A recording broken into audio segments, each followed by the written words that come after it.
ஓம் முருகா போற்றி, கந்தா போற்றி, கடம்பா போற்றி, கதிர்வேலா போற்றி. அறுபடை வீடு கொண்ட முருகப்பெருமானே போற்றி போற்றி. என் செல்ல குழந்தையே, இன்று இரவுக்குள் இந்த முருகப்பெருமான் சொல்வதை கேள். நாளையே பெரும் மகிழ்ச்சி ஒன்று உனக்காக காத்திருக்கிறது. உன்னை காப்பதற்காகவே நான் உன்னை தேடி வந்துள்ளேன். இதோ உனக்கான பெரும் மகிழ்ச்சி உனக்காக காத்திருக்கிறது. நீ என்மேல் காட்டும் உண்மையான அன்பிற்கும் பக்திக்கும் உன்னை நான் உயிருக்கு உயிராய் காத்து கொண்டுதான் வந்து கொண்டிருக்கின்றேன். உன்னிடம் இல்லாததை பற்றியும் உனக்கு கிடைக்காததை பற்றியும் நீ நினைத்து வருந்த வேண்டாம். இதை நான் பலமுறை உன்னிடம் சொல்லியிருக்கிறேன். ஏனென்றால் அனைத்து திறமைகளும் உனக்குள் தான் ஒளிந்து இருக்கிறது. நம்பினால் எதுவும் சாத்தியமாகும். கரையாததும் கரையும். இதுவரை நடந்ததெல்லாம் ஒரு கனவாக நினைத்து மறந்துவிடு. உனக்கு தேவையான கல்வியாக இருந்தாலும் சரி, செல்வமாக இருந்தாலும் சரி, நல்ல வாழ்க்கை துணையாக இருந்தாலும் சரி, அனைத்தையும் நான் உனக்கு ஆசீர்வதித்து உனக்கு தருவேன். நான் சொல்வதை சற்று நிதானமாகவும் மகிழ்ச்சியுடனும் கேள். உன்னை யாராவது தலை குனிய வைத்தால் தலை குனியாமல் நிமிர்ந்து நில். உன்னை யாராவது புகழ்ந்தோ சிறப்பித்தோ பேசினால் அங்கு தன்னடக்கத்தோடு இரு. அப்போது உனக்கு மேலும் வெற்றி தேடி வரும்.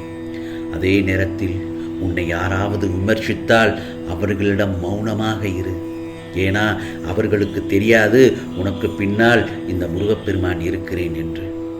அவர்களுடைய விமர்சனத்திற்கு சரியான பதிலை நான் நிச்சயமாக அளிப்பேன். அதே நேரத்தில் உன்னை யாராவது அன்பு செய்தால் அவர்களிடம் உன் தூய்மையான அன்பை வெளிப்படுத்தி செலுத்து. புரிகிறதா? பழி சொன்ன யாருக்கும் உன் வாழ்க்கைக்கு வழி சொல்ல தெரியாது. அதனால் அவர்கள் சொல்வதையெல்லாம் நீ பெரிதாக எடுத்துக்கொள்ள வேண்டாம். ஆம் செல்லமே, இதுவரைக்கும் உனக்கு கிடைத்த கெட்ட வேரையும் துன்பத்தையும் அவமானத்தையும் நான் சரி செய்து விடுகிறேன். பிறகு உனக்கான சிறப்பான வாழ்க்கையும் செல்வத்தையும் சந்தோஷத்தையும் நிம்மதியான வாழ்க்கையையும் நான் தருவேன். பெற்றுக்கொள்ள தயாராக இரு. மேலும் என் செல்ல குழந்தையின் மனதிற்குள் 1000 வழிகளும் பிரச்சனைகளும் நீ அடக்கி வைத்துத்தான் இருக்கிறாய். சில நேரங்களில் மௌனமாக கண்ணீருடன் அழுது கொண்டிருக்கும் என் பிள்ளையோடு மனம் விட்டு பேச நானே உன்னிடம் பல நேரம் வந்திருக்கிறேன். ஏனென்றால் உன்னுடைய வாழ்க்கையில் ஏற்படும் இன்ப துன்பங்களை அப்படியே ஏற்றுக்கொள். ஏற்பட்ட துன்பத்தை நினைத்து புலம்பிக் கொண்டிருக்காதே. அதையே நினைத்து மனதை குழப்பிக்கொண்டு உன் செயல்களில் உள்ள கவனத்தை சிதறவிடாதே. அவற்றுக்கெல்லாம் நிச்சயம் இந்த காலம் பதில் சொல்லக்கூடிய நேரமும் கட்டாயத்தின் காலமும் வந்துவிட்டது. இந்த உலக நியதிப்படி தக்க சமயத்தில் உனக்கு துரோகம் செய்தவர்களுக்கும் உனக்கு வழிகளை ஏற்படுத்தியவர்களுக்கும் நான் தக்க வாடம் புகட்டுவேன். எப்படிப்பட்ட சிக்கலில் இருந்தும் உன்னை வெளியே கொண்டு வந்து விடுவேன். கவலைப்படாதே. பயம், கவலை, விரக்தி இவையெல்லாம் உன்னை ஆக்கிரமித்து கொள்ளாமல் மட்டும் பார்த்துக்கொள். இவை என்றைக்குமே உன் வளர்ச்சிக்கு தடையாக இருக்கும். சில நேரங்களில் தோல்வி ஏற்படுகிறது. என்ன செய்வது என்று புரியாமல் முழிக்கின்றாய். கவலைப்பட வேண்டாம். நிச்சயம் அவற்றிலிருந்து வெற்றி பெற்று விடுவாய். அதே சமயம் உன் லட்சியத்தில் நீ கவனமாக தொடர்ந்து முன்னேறிக்கொண்டே இருக்க வேண்டும். ஏனென்றால் உன் கடமையில் கண்ணும் கருத்துமாக தொடர்ந்து செய். பிரச்சனையில் சிக்கிக் கொள்ளாமல் வழிவகுக்க முயற்சி எடு. சற்று விழிப்புணர்வாக மட்டும் இரு. அதுவே உனக்கு போதுமானது. மற்றதை நான் பார்த்து கொள்கிறேன். ஏனென்றால் உன் வாழ்க்கையில் நடக்க வேண்டியதை நான் ஒவ்வொன்றாக பார்த்து பார்த்து செய்து வருகிறேன். சில இடங்களில் ஏமாந்து விட்டோமே என்ற மனவேதனையில் உன் விழிகள் உறங்க மறுக்கிறது. முருகா, இனி நான் என்ன செய்யப் போகிறேன், யாரைத்தான் நம்புவது என்று உன் புலம்பல்கள் எனக்கு புரிகிறது. உன்னை ஆழ வைத்தவர்களின் நிலைமையை உன் கண்முன்னே தெரியப்படுத்தினேன். இப்போ இதை கேட்டுவிட்டாய் அல்லவா? நிம்மதியாக இருப்பாய், நிம்மதியாக தூங்குவாய். இப்போதெல்லாம் துரோகிக்கப்பட்டு விட்டோமே, பலர் நம்மளை நம்பி ஏமாந்து விட்டோமே என்ற உன் மனக்குமுறல்கள் தான் உன் தூக்கத்தை கெடுத்து கொண்டிருக்கிறது. நம்பி ஏமாந்த நீ இவ்வாறு புலம்பிக் கொண்டிருக்கும் போது உன்னை நம்ப வைத்து ஏமாற்றி அழ வைத்தவர்கள் எந்த வித குற்ற உணர்வும் இல்லாமல் சாதாரணமாகவும் சந்தோஷமாகவும் வாழ்வது இன்னும் உன் மன அமைதியை குழம்பிக் கொண்டிருக்கிறது. நான் சொல்வது சரிதானே? நான் மட்டும் இங்கே தூங்காமல் கஷ்டப்பட்டு கொண்டிருக்கிறேன். எனக்கு துரோகம் செய்தவர்கள் எல்லாம் சந்தோஷமாகவும் நிம்மதியாகவும் தூங்கிக் கொண்டிருக்கிறார்கள் முருகா என்று என்னிடம் பலமுறை கேட்டுக்கொண்டிருக்கிறாய்.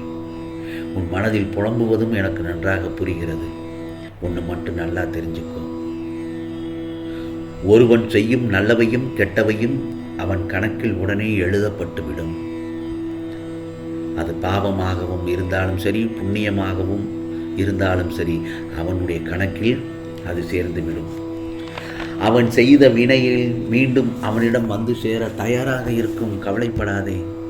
ஆனால் அது அவனிடம் வந்து சேர சரியான கால நேரத்தை பார்த்து கொண்டிருக்கும். கெட்ட நேரம் என்ற சூழ்நிலை வரும்போது அவன் கர்ம வினைகளை அனுபவித்தே ஆக வேண்டும். கர்ம வினைகளை அவன் அனுபவித்தே ஆக வேண்டும் என்ற காலங்கள் வரும்போது அவன் செய்த அத்தனை பாவங்களும் அவனுடைய கழுத்தை நெரிக்க துவங்கும். அவனுடைய கர்ம வினைகள் எல்லாம் அவனை மூழ்கடிக்கும். கர்ம வினைகளின் எதிர்பலன்கள் அனுபவிக்கும் அந்த தருணத்தில்தான் பலர் மனம் திருந்தி தான் செய்த தவறை உணர்வார்கள். தான் செய்த பாவங்களில் தானே சிக்கி தவிக்கும் போதுதான் அந்த பாவங்களுக்கான பரிகாரங்களையும் மன்னிப்புகளையும் கோரி அலைவார்கள். அப்படியாகத்தான் உன்னை ஏமாற்றி சென்றவர்களும் உனக்கு துரோகம் இழைத்தவர்களும் அவர்களுக்கான கால நேரம் வரும்போது அவர்கள் செய்தவற்றை எல்லாம் உணர்ந்து உன்னிடம் மன்னிப்பு கோர தேடி அலைவார்கள். பாவங்கள் ஒருவனுக்காக காத்திருப்பது போலவே நீ செய்த புண்ணியங்களும் கால நேரம் வரும் வரை காத்து கொண்டு இருக்கும். ஆகவே உனக்கான நல்ல நேரங்கள் துவங்கும் போது நீ செய்த அத்தனை புண்ணியங்களும் தானங்களும் தர்மங்களும் உன் தலை காக்க ஓடி வரும் என் செல்லமே. புரிகிறதா? கவலைப்படாதே, நிம்மதியாக இரு. உனக்காக இந்த முருகப்பெருமான் சொல்வதை கேட்டுவிட்டாய் அல்லவா? நல்லதொரு செய்தியைத்தான் உன்னிடம் சொல்ல வந்திருந்தேன். நிச்சயமாக சொல்லிவிட்டேன். இன்று இரவுக்குள் இதை கேட்டுவிட்டாய் அல்லவா? பெரும் மகிழ்ச்சியாய் உனக்காக காத்திருக்கிறது. இது முருகப்பெருமானின் அருள் வாக்கு, சத்திய வாக்கு, தெய்வ வாக்கு. ஓம் சரவண பவ, ஓம் சரவண பவ, ஓம் சரவண பவ.